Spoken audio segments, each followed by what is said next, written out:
θανάτους του ενοικίου, των οσίων μαρτύρων Ιγνατίου, Μακαρίου και Ευσταθίου Επισκόπου Κίου, των οσίων Θεοφόρων πατέρων ημών, Θεοδοσίου του νέου Διαματικού και Λεοντίου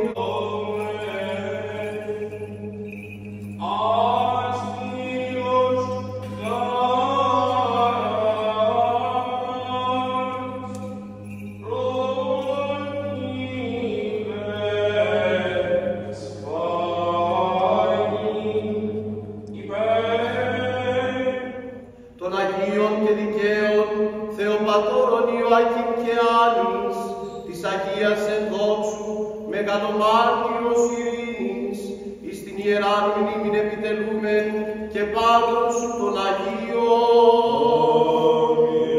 Ευπρόσδεκτον πίσω την δέησιν ημών. Δόρισε ημίν την άφηση των παραπλωμάτων ημών.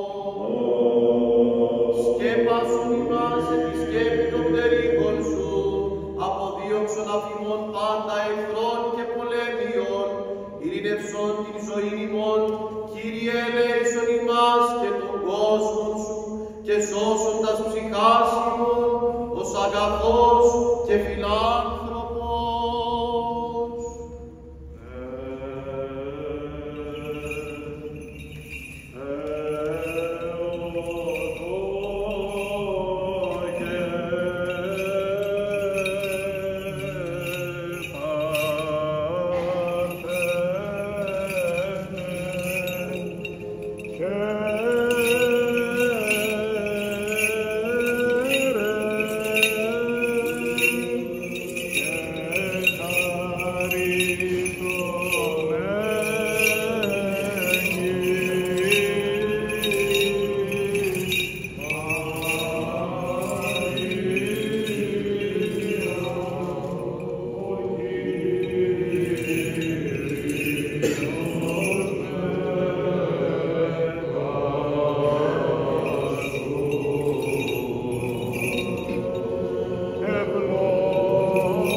Ιατρία, αγαπητοί μου αδελφοί, δεν είναι χαρακτηριστικό μόνο των αγρών.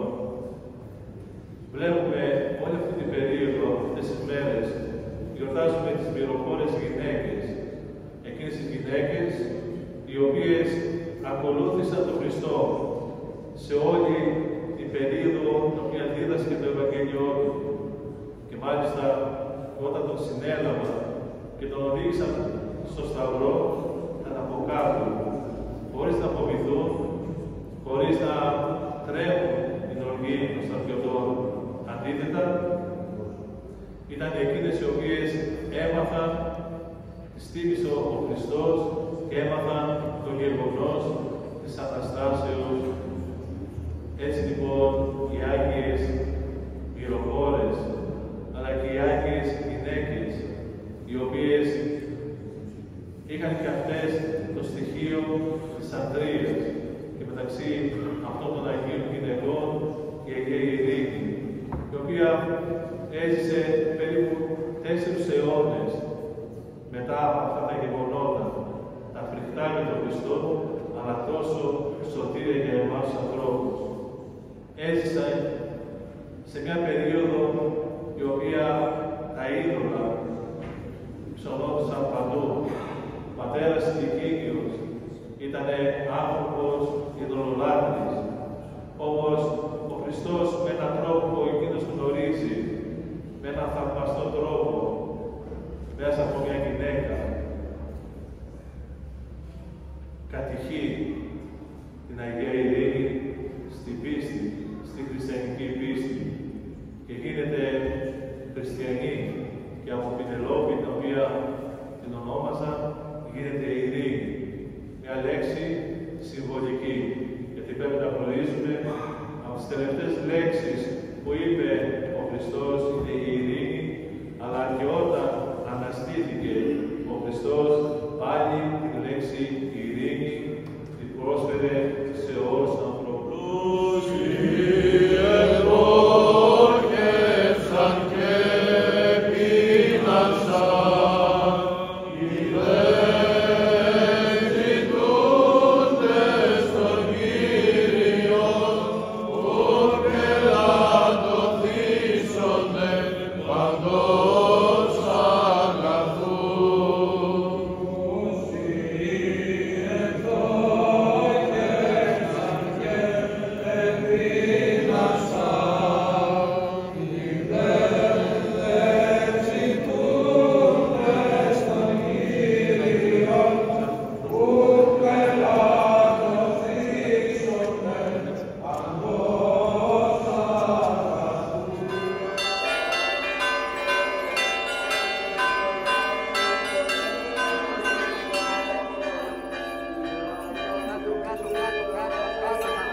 την Παναγία μας και την Αγία Ειρήνη που μας αξίωσε για μια άλλη ακόμη φορά να γιορτάσουμε και να πανηγυρίσουμε με όλους και με μεγαλοπρέπεια την Αγία Ειρήνη που σας θυμίζω ήταν ο παλιός ναός όταν οι πρόσφυγες εγκατεστάθησαν εδώ το 1927 ανοίγαν το παλιό ναό της Αγίας Ειρήνης και επιτελούσαν τη Θεία Λατρεία και τη λειτουργία της Ιερές Εποχής. Το ναός αυτός παρέμεινε μέχρι το 1951, όπου στην μνήμη της ο Μακαριστός της Μητροπολίτης Ανατολίτος κ. Χριστόφορος ο Δεσμενότσος και τηλεφώνησε η ιερέα και κατόπιν το φθινόπωρο του 1981 κατεδαφίστηκε τον παλαιό ναό και στη συνέχεια το 1983 τον θεμελιώσαμε. Το 1988 έγιναν τα θρανίσια, μπήκαμε μέσα στον ναό και εκτελέστηκε από το Θείο Κεσσερινού. Και 2 Δεκεμβρίου του 1990 έγιναν τα εγγένεια από τον Ευχαριστό Μητροπολίτη Ανατολίτος κ. Ιάκωβο και το 2010 τελείωσε και η αγιογραφία του ναού και ο ναός αυτός της Μητροπολίτης και λειτουργεί τις μεγάλες γιορτές και καλύπτει τις λατρευτικές ανάγκες των ερωτών μας, καθότι ο αντιπραγματικός κοινωνικός ναός της Θεοτάνας είναι μικρός εκλογικότητα και αυτόν τον λόγο ο ναός αυτός λειτουργεί τις Κυριακές και τις μεγάλες γιορτές. Ευχαριστώ τον κύριο Δήμαρχο. Ευχαριστώ όλους τους εντυπωτάτους άκροδες που ήρθαν απόψε και την παρουσία τους λάβουν ένα πανηγύρι μας. Ευχαριστώ τα μέλη του Δημοτικού Συμβουλίου και τους συνεργάτες του κ. Δημάρχου για ό,τι καλό προσφέρουν εδώ στην εκλογία μας. Ευχαριστώ ιδιαίτερα τον Αντιδήμαρχο κ. Ιωάννη Αθανασόπουλο, ο οποίος έχει την ευθύνη της Νέας Κοίου και φροντίζει πάντοτε για το καλό εδώ και βοήθησε και συνέβαλε στην ενίσχυση του εξωτερικού φωτισμού. Χρόνια πολλά λοιπόν. Η Αγία Ειρήνη στη Νέα Κοίο, όπως πάντα, με λαμπρότητα και περιφορά της εικόνας. Πραγματικά με ιδιαίτερη λαμπρότητα γιορτάστηκε. Βεβαίως και πριν ανάψαμε και τα κεράκια μας στον Άγιο Εφραίμ, μιας και αύριο είναι και η γιορτή και των δύο. Εύχομαι λοιπόν χρόνια πολλά σε αυτούς που έχουν επιλέξει να εορτάζουν αύριο και εύχομαι τα καλύτερα σε όλους. Να είναι καλά, χρόνια πολλά και πάλι Χριστός Ανέστη. Σήμερα βρισκόμαστε στην Κοίο, γιορτάζουμε την Αγία Ειρήνη, η Αγία Ειρήνη είναι η προστάτηδα της Νέας Κοίου. Να ευχηθούμε χρόνια πολλά στη Νέα Κοίο, χρόνια πολλά στους Αρμονιδείς και χρόνια πολλά σε όλους αυτούς και αυτές που εορτάζουν. Με αφορμή τη γιορτή της Αγίας Ειρήνης, ευχηθούμε χρόνια πολλά στη Νέα Κοίο και σε όλους τους δημότες της. Είναι η γιορτή, δεν χρειάζεται να επεκταθούμε παραπάνω. Χρόνια πολλά στη Νέα Κοίο, Χριστός Ανέστη, γιατί δεν τα έχουμε πει μετά το Πάσχα. Να είστε καλά.